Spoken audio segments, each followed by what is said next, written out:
안녕하세요 여러분, 세상돌아보기입니다. 오늘은 24년 3월 3일입니다. 일요일입니다. 자, 오늘 아침에 좀 묘한 소식이 세상 사람들의 이목을 끌었더라고요. 그래서 우크라이나전과 관련된 것입니다.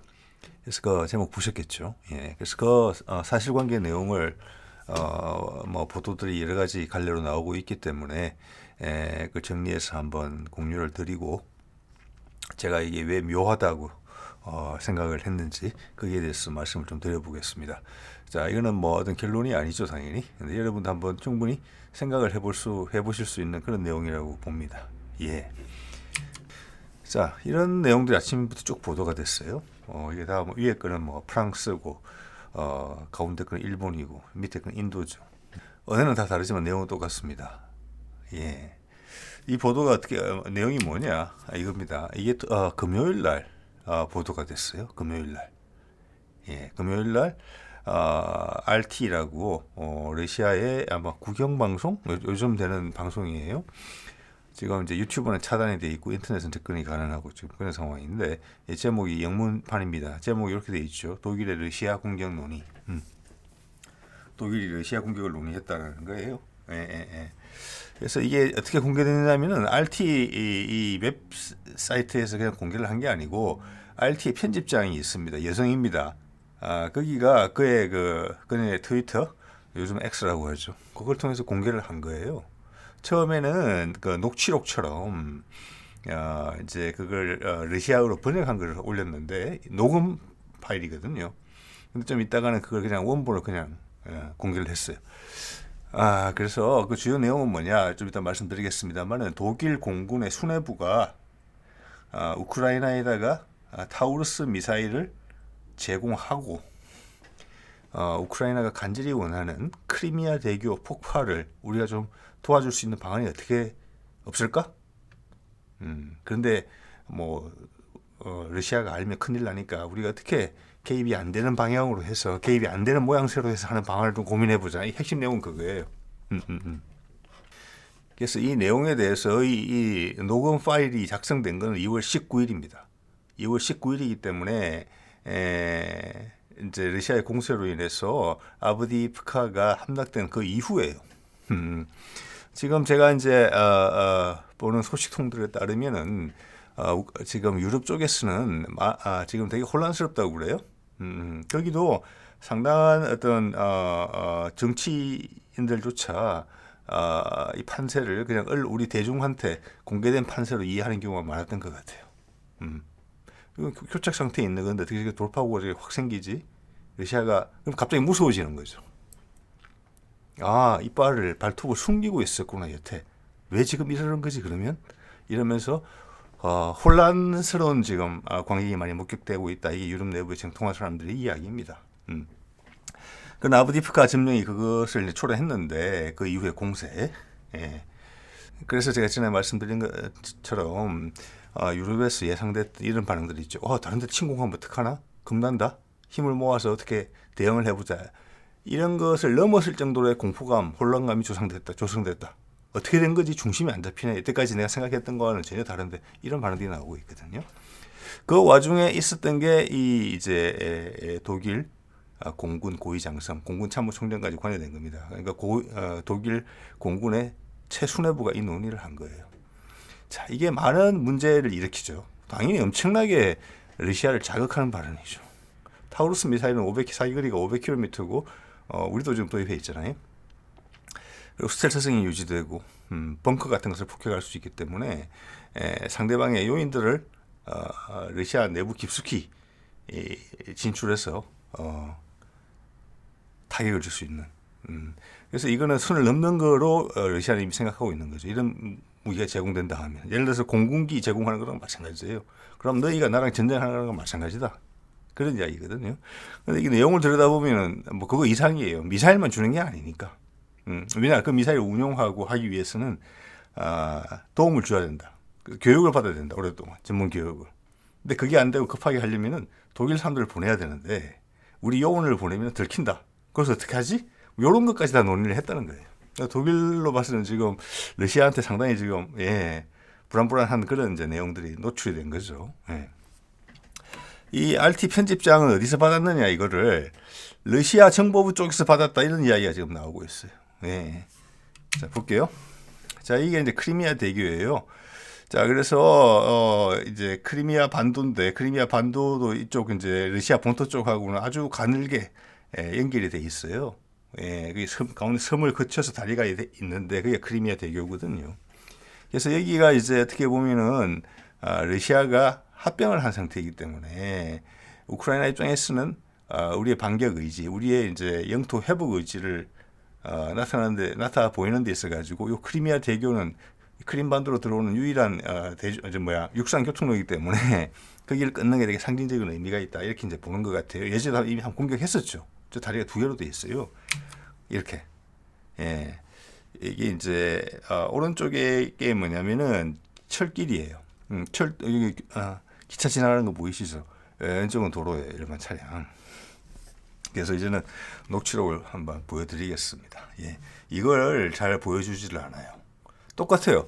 푸틴이 지난번에 터커 칼슨하고 2시간 동안 인터뷰에서 엄청나게 중요한 이야기를 많이 했거든요. 서방에서는 각각 자기 대통령들한테 다 각 나라가 물어봐야 되는 그런 내용들을 다 언급했단 말이에요. 근데 그것을 보도한 수많은 방송들에서는 그 내용을 싹 빼고 보도했죠. 그리고 비판하는 기사만 실었어요. 내용이 뭔지도 안 가르쳐주고 비판하는 기사를 실었어요. 그리고 예민한 문제에 대해서 그 각 나라의 기자들과 방송국이 그 나라의 수장들한테 물어보질 않았어요. 정부 관계자들한테.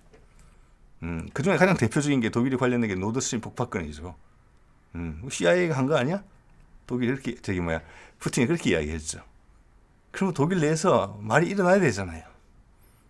그죠? 독일 기자들이 막 숄츠한테 물어야 되는 거잖아요. 그리고 미국 기자들이 백악관에서 맨날 브리핑 하는데 백악관 대변인이나 바이든한테 물어봐야 될 거 아니에요. 뭐라고 답을 하는지. 그런 과정이 전혀 없었다는 겁니다. 네. 그래서 너무 중요한 일은 머쓱해 하면서 그냥 암묵적으로 뭉개고 지나가는 거예요. 사실이라는 이야기죠. 저는 그렇게 받아들입니다. 예. 자, 녹취록 한번 볼게요. 이거는 마침 인도 쪽에서 정리를 잘 해놨어요. 잘 해놨고 저는 그 RT에 나온 내용하고 이걸 견주어 보면서 약간 빠진 부분, 느낌, 뉘앙스가 좀 다른 부분을 보완을 하면서 여러분들한테 전달드리도록 하겠습니다. 예. 자, 이 보면은 2월 19일자라고 제가 말씀드렸죠. 38분짜리 녹취록이에요. 제가 도구를 잘 알면은 그거를 들어가지고 훨씬 더 생생하게 전달드릴 수 있을 텐데 그건 그 정도는 안 되죠. 상황이 지금. 여기 보면 4명의 장군들이에요. 전부 다. 참모총장하고 부참모총장 그리고 높은 장군들이 모여서 이 논의를 한 거예요. 네, 그 내용입니다. 지금 이게 나오는 사람이 참모총장이 우리나라로 치면 공군 참모총장인 것 같습니다. 잉고 게하르츠라는 사람이 있어요.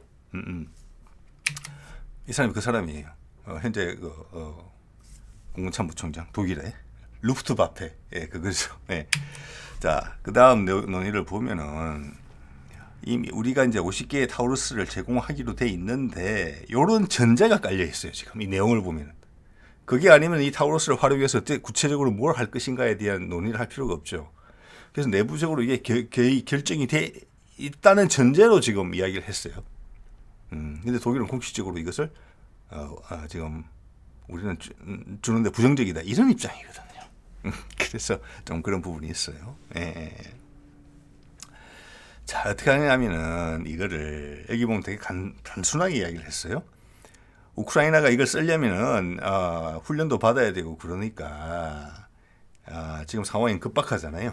막 아브디프카가 저기 함락당하고 밀려나갈 수 밀려들 수 있기 때문에 러시아군이 그래서 이걸 급하게 쓰는 방법이 뭐냐? 이 타우루스를 제공해서 아브디에프카를 점령하고 밀어붙이는 러시아의 예봉을 끊겠다는 거예요. 아니면 사기를 떨어뜨려야 된다든지 거기에 맞서는 강력한 우크라이나의 힘을 보여줘야 되는 시점에 이것을 활용해야 된다는 전제가 깔려 있는 거예요. 이 내용을 꼼꼼히 보면은. 그러니까 이걸 미사일 50발을 주고 우크라이나 인력들을 교육을 시키고 이래서 그럼 몇 달은 걸릴 거잖아요. 그거라서는 안 된다. 이게 빨리 해야 된다는 전제가 깔려 있어요. 그러니까 이거 아브디프카 점령 후에 우크라이나가 살아있음을 보여주는 데 있어가지고 우크라이나와 독일이 심사숙고 고민을 많이 했다는 거예요. 여기서. 예. 그래서 우리가 그 타겟팅 인포메이션을 주자. 좌표를 어떻게 하는지는 해주고 실제 쏘기는 우크라이나에서 쏘고 이거는 타우루스는 우리가 현재는 F-15에서 운용을 지금 기본적으로 할 것으로 보이지만 국산화도 하고 있죠. 마음에 든다는 겁니다. 우리가 괜찮다는 거예요. 기술 도입도 했으니까. 쌀 때 샀겠죠. 우크라이나 전쟁하기 전에. 예. 근데 이게 지상 발사도 됩니다. 예. 제가 봐서 우크라이나가 발사한다면 지상 발사할 가능성이 높다고 봅니다. 예. 되는데 형식은 우크라이나에서 발사를 하되 그 기술적 부분을 우리가 다 지원을 해주자 이런 이야기를 한 거예요. 예. 타겟 설정하고 어떻게 찾아가는지 이런 것들은 인공위성 정보도 필요하고 뭐 여러 가지가 필요하거든요. 거기에 대한 이야기를 해주는 거예요. 예. 여기서는 그것도 들어있을 수 있어요. 타격해야 될 핵심 목표. 이거는 고가치 목표를 타격하는 거거든요. 거기에 대한 정보. 이거는 미국하고 협조체제를 구축하면서 하는 거겠죠. 고가치 타격. 어디에 때릴까? 가장 이게 한 발 비싼 미사일이란 말이에요. 가장 빛이 날 만한 곳을 골라준다. 그런 것도 포함되어 있어요. 기술적인 거 더하기 어떤 목표를 설정할 것인가. 즉 이런 것은 미국이 최고겠죠. CIA랑 독일이 이걸 다 도와준다. 기술적으로. 이런 것까지 깔려 있어요. 이걸 꼼꼼히 보면 볼수록. 네. 그러면서 이게 나오는 내용은 우리가 그런데 도움을 주는 게 절대 눈치채면 안 된다. 러시아가. 우크라이나가 혼자 하는 것처럼 그렇게 해야 된다. 요게 단서가 깔려 있어요, 지금. 네. 자, 그런 내용이고요. 이거 한번 보세요. 제가 4일 전에 나온 거죠. 제목이 뭐라고 되어 있습니까? 독일 총리 타우루스 미사일 논란의 쐐기. 안 주겠다는 거예요. 전쟁 휘말릴 우려. 이게 거짓말이라는 거예요. 며칠 전만 해도 그런 이야기 했었죠. 타우루스 요청을 하고 있는데 그것은 미국에 의한 요청이라고 저는 생각을 합니다. 예, 우크라이나는 뭐 다 달라고 그러죠.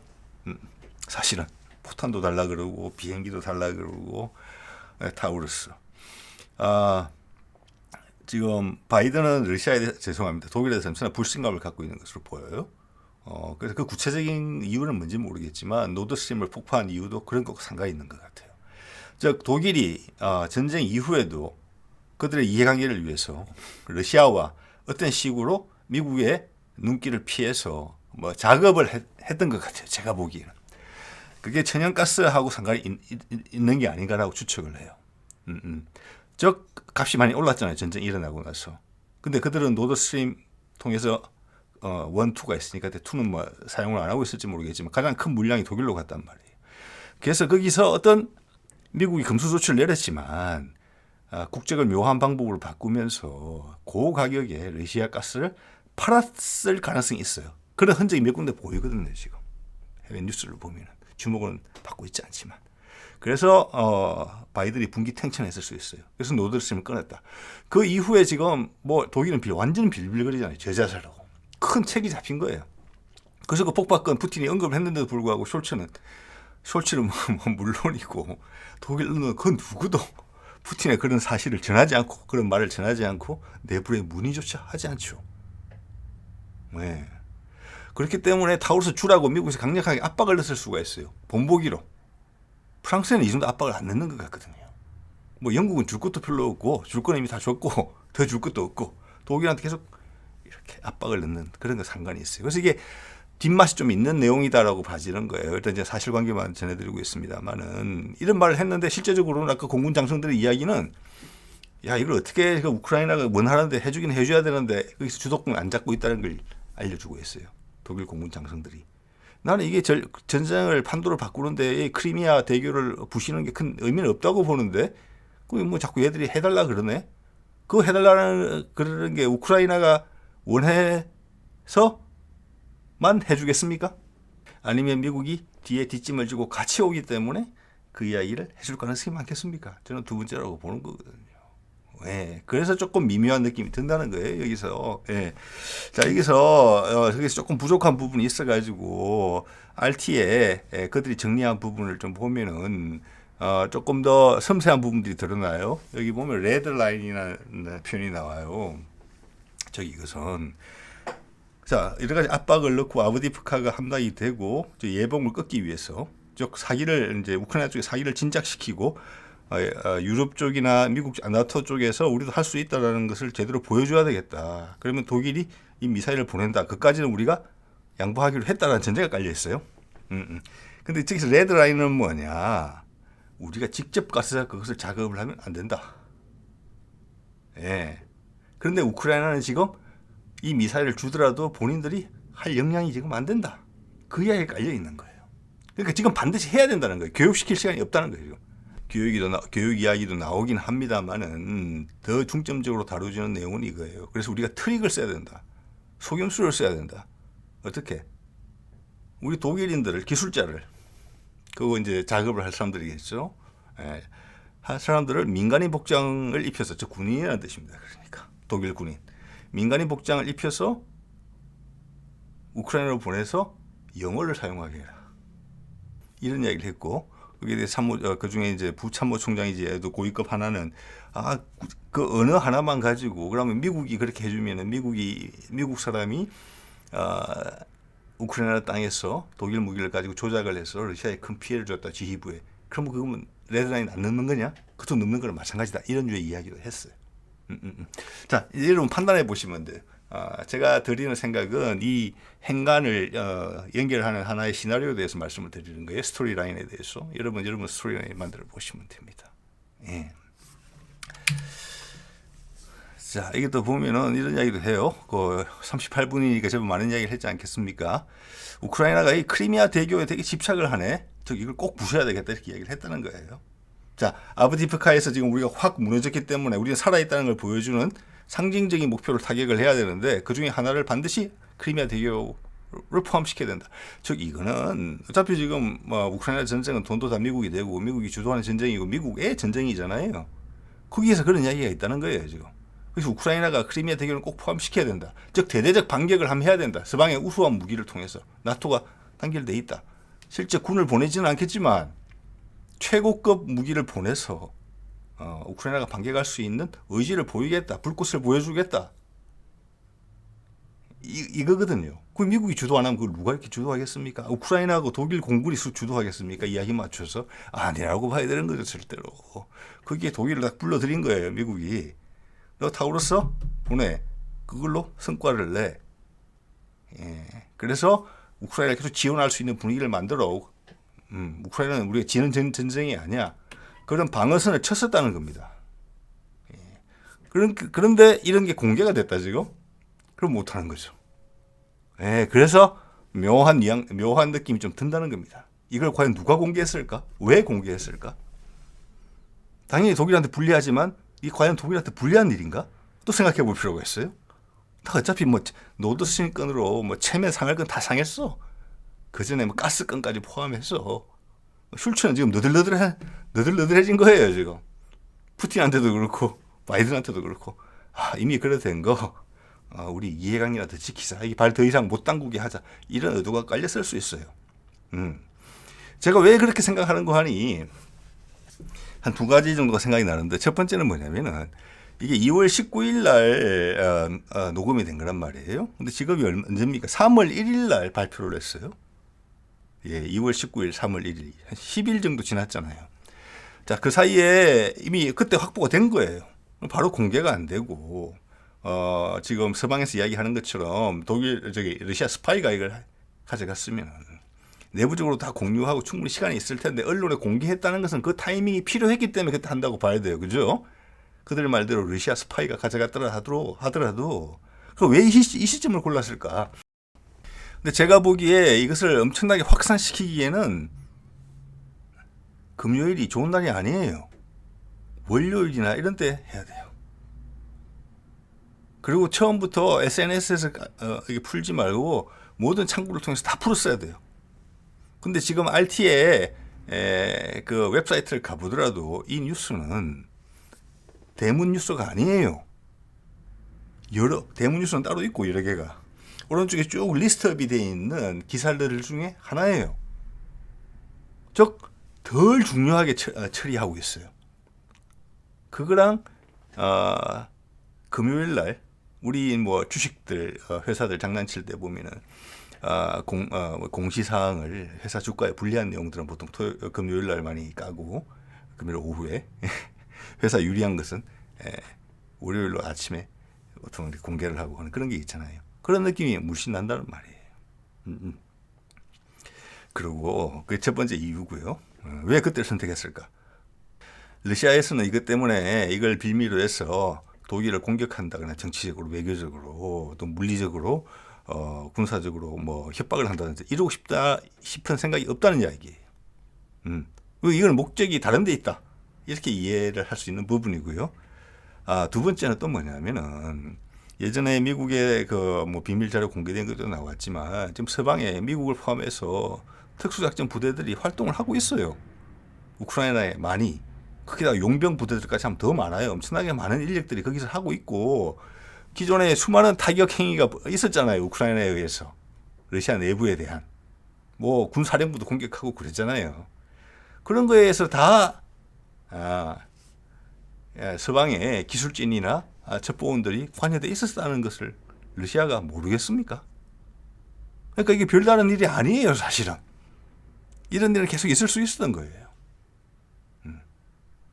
그런데 요 내용은 굳이 한 10일간 기다렸다가 탁 공개를 했다? 왜 그랬을까? 네, 이건 첩보전의 영역이거든요. 이런 수많은 정보, 비슷한 정보를 많이 가지고 있을 거예요, 러시아가. 근데 이것만 탁 골라서 공개를 했다. 그리고 독일이 인정했다, 그거를. 그래, 이 대화록이 사실이다. 그거 부인할 수도 있어요. 핑계를 댈 수도 있어요. 근데 독일 수상이 뭐라고 그랬습니까? 그 사실 인정을 했고, 거기에 대해서 구체적인 언급을 안 하고 있어요, 내용에 대해서. 그리고 조사를 시작했다. 이렇게만 이야기했어요. 즉, 그 말은 사실 인정, 요 이야기거든요. 아까도 나왔지만 숄츠가 한 말하고 지금 앞뒤가 안 맞거든요. 앞뒤가 안 맞는 거를 노리는 거예요. 숄츠는 희생양이에요. 어떻게 보면은. 자기 자신을 던지고 있어요. 어떻게 보면. 네. 자, 볼게요. 그래서 크리미아 대교에 대해서 이제 구체적인 이야기가 나오는데 장군들도 이야기를 하는 거예요. 타우루스 50발 준다고 해서 전쟁이 바뀌겠나? 그렇진 않다. 그죠? 미국이 뭐 에이브람스 전차 31대를 보낸다고 해서 전황이 바뀌겠습니까? 종합적인 전력이 구축되지 못하잖아요. 일단 항공기 세력, 포탄 종합적으로 해줘야 돼요.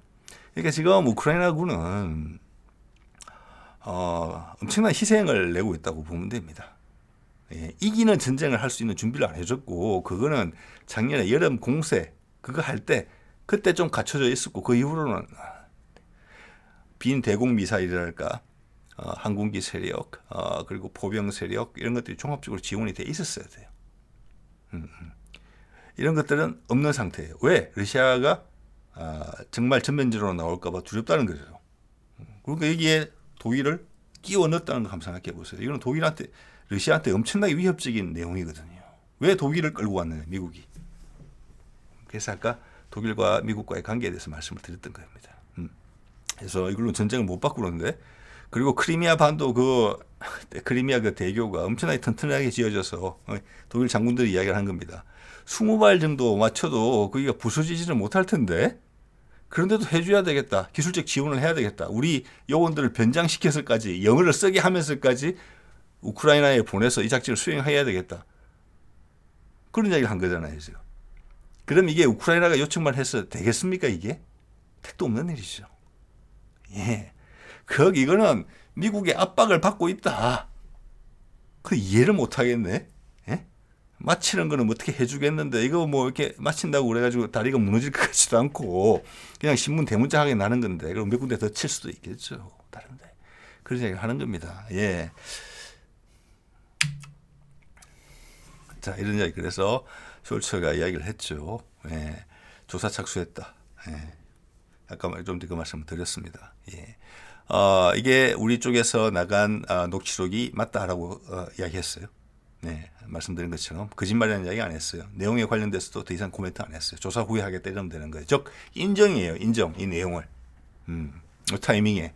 그리고 러시아는 이 부분을 갖다가 가장 러시아 내에 여론의 파급력이 적은 시간에다가 적은 방식으로 탁 터뜨렸죠. 서방에서는 보도가 많이 돼야 돼요. 네, 그게 이게 묻어 있는 어떤 느낌입니다. 예. 자 이렇게 되면은 타우루스 보낼 수 있겠습니까? 저는 타우루스를 보낼 가능성이 많이 낮아졌다고 봅니다. 뭐 안 보낼 거다 이렇게 생각할 수는 없지만 절묘한 맛이 있어요. 그러면 지금 숄츠는 안 보낸다고 아까도 보도에 나왔지만 부정적이라는데 군인들은 공군의 수장들은 보내는 걸 전제로 이야기를 하고 있는 50발까지. 수상과 공군이 생각이 다르나? 군부는 다른 말을 듣고 있나? 수상은 껍데기인가? 이런 생각이 들거든요. 근데 그거 정도는 아니라고 봅니다. 자, 이래서 타우루스를 안 보내게 되면은 어차피 버린 몸 숄츠는 러시아와의 관계 악화를 막을 수 있는 명분으로서 이걸 사용할 수 있어요. 그죠? 저는 그게 중요하다고 봅니다. 예. 즉 강력한 미국의 요구에 따라서 지금 타우루스 건 그리고 독일 공군의 최고위 수뇌부가 이런 논의를 했다고 짐작이 되는데 그것을 거부할 수 있는 명분이 생긴 거예요. 숄츠한테는. 결과적으로는 그래요. 그 결과를 독일이 좋아할까 싫어할까? 미국은 좋아할까 싫어할까? 러시아는 좋아할까 싫어할까? 한번 생각해 보세요. 예. 자, 노드스트림 폭파 이거에 대해서는 아무 말이 없죠. 질문도 하지 않죠. 예. 그래서 지금 숄츠는 대단히 복잡한 생각을 가지고 있다. 그래서 미국한테 질질 끌리다닌다는 것은 맞는 말이에요. 현재로서는. 그런데 우크라이나 전쟁이 시작되고 가스값이 폭등한 그 사이에 독일은 많은 이해관계를 취한 것 같다. 그래서 바이든이 분기 탱탱하게 쓸 가능성이 높다. 그래서 우리 북미 종전선언이 물 건너갔다. 예, 이런 것하고 충분히 연계될 수 있다고 봅니다. 이거 좀 시간이 좀 지나서 나올 내용이라고 봐요. 숄츠를 이렇게 설명 안 하면 설명이 안 돼요. 예. 몇 년 전까지만 하도 숄츠 전까지만 하도 이런 나라가 아니었거든요. 미국이 그렇게 트럼프가 반대하고 그렇게 오래 반대를 했음에도 불구하고 메르켈 총리가 노드스트림 2를 그냥 관철시켰잖아요. 예. 근데 완성되자마자 총리 바뀌자마자 좀 있다가 폭파시켜버린 거 아니에요. 이거 설명이 안 돼요. 예. 이거는 숄츠가 미국한테 전쟁을 진짜 생각할 수도 있을 정도로 국교를 단교를 생각할 수 있을 정도로 엄청난 일인데 꼼짝을 못하고 끌려다닌다는 것은 자신이 빌미를 제공했다. 그게 가스 장사랑 상관이 있을 수 있다. 제가 이런 생각을 말씀드리는 겁니다. 흔적이 보이기 때문에. 자, 이렇게 되면 결과적으로 어떻게 되느냐. 이 프랑스의 마크롱은 얼마 전에 이런 이야기를 해가지고 교묘하게 자신의 여론을 활용했어요. 프랑스 국내 여론을. 야, 파병할 수 있다. 합의된 건 없지만 파병 가능성 배제할 수 없다. 우크라이나가 위험하니 아브디프카 이후입니다. 똑같아요. 조건은. 네. 우리 정상끼리 논의한 건 없지만 이게 참을 수 없다. 폭력적 행태를 막아야 된다. 나토가 붕괴될 수 있다. 예, 상황이 좀 더 악화되면 파병을 할 수도 있다. 유럽 국가들 중에서 파병할 수 있는 나라가 뭐예요? 무기가 뭐가 있습니까? 155mm 포탄도 다 동의났고 미사일도 다 동의났는데. 예. 자, 그래서 제가 그런 말씀을 드린 적이 있죠. 이거는 재치다. 마크롱이 앞뒤 안 가리고 말을 하는 스타일이 아니다. 그리고 욱해서 감정에 치우쳐서 말을 한 것도 당연히 아니다. 계획된 발언이다. 그렇기 때문에 이런 여론조사가 당연히 나올 것을 알고 있었다. 파병 반대가 68%고 찬성이 31%죠. 전 그렇기 때문에 이번에 그 독일의 공군 수뇌부 이야기는 독일판 마크롱 발언이 아닌가 그런 냄새도 좀 있다. 그리고 독일과 러시아의 협조 관계를 통해서 한 게 아닌가. 날짜 그런 걸 봤을 때, 타이밍 그런 걸 봤을 때. 예. 자, 이렇게 되면은 이것을 미국이 전 세계 여론의 프로파간다의 헤게모니로 완전히 쥐고 있지만 등잔 밑이 어둡다고 그것을 거꾸로 활용하는 방법으로 여론전을 펼친 거예요. 둘이 다. 예. 전부 다 보도되잖아요. 이거에 뒤에 맥락을 이해하기는 어렵기 때문에. 그러다 확인이 된 거예요. 프랑스 국민들은 파병하는 거 반대다. 대통령이 아무리 싫어도 우리는 안 돼. 이미 질렸어. 독일도 그렇게 되는 거예요. 독일도. 예. 그러면 유럽에서 지금 유럽 대륙에서 두 주도국인 프랑스와 독일이 여기에 대해서 각 수장이 바이든한테 이야기할 수 있는 거예요. 절대 바이든한테다가 안 돼요. 난 못 보내. 숄츠, 마크롱 그렇게 이야기 못 하는 거죠. 예. 근데 저는 보내고 싶은데 아시잖아요. 제가 이렇게 다 말도 한 거. 근데 여론이 너무 안 좋네요. 네, 성사되기 어려울 것 같습니다. 이렇게 했다고밖에 볼 수 없어요. 자, 이것은 바이든한테는 엄청난 타격으로 올 수 있는 상황의 전개다. 예, 물론 좀 더 지켜봐야 되겠습니다만은 이것을 극복하고 너희들 파병해. 이것을 프랑스한테 이것을 극복하고 독일한테 타우루스 미사일 보내. 그리고 독일 군인들 보내가지고 발사시키는 거 도와줘. 지금 당장. 아브디프카 진격에 대해서 반격을 하려면 이번 주 정도 내에는 뭔가 모습을 보여줘야 돼요. 왜? 지금 미국의 80조, 90조 원 추가 지원 법안이 이제 좀 있으면 포기에 들어갈 거잖아요. 그게 포인트가 맞춰져 있는 거거든요. 그게 통과가 안 되게 미국 정치권이, 미국 대중이 이 전쟁 끝난 거구나. 독일도 희한한 짓 하다가 걸렸네. 큰일 날 뻔했네. 프랑스도 안 된다 그러네. 그리고 다른 유럽 국가들, 유럽 대륙 국가들이 그들의 주축 국가들인 프랑스와 독일이 저런 모습을 보이는데 따라가는 거죠. 지금의 여론 지형, 미국의 패권 하에서는 이런 식으로밖에는 표현을 할 수밖에 없다. 다른 방법이 없다. 어떻게 보면. 자, 이런 생각을 해보게 됩니다. 여러분 한번 생각해 보십시오. 뭐 사실관계는 그냥 정보로서 활용을 하시고 왜 이랬을까는 그냥 언론이 보도하는 그대로 받아들이기에는 묘한 구석이 있다. 그 묘한 구석에 대한 말씀을 좀 드려봤습니다. 자, 오늘 여기까지 하겠습니다. 네.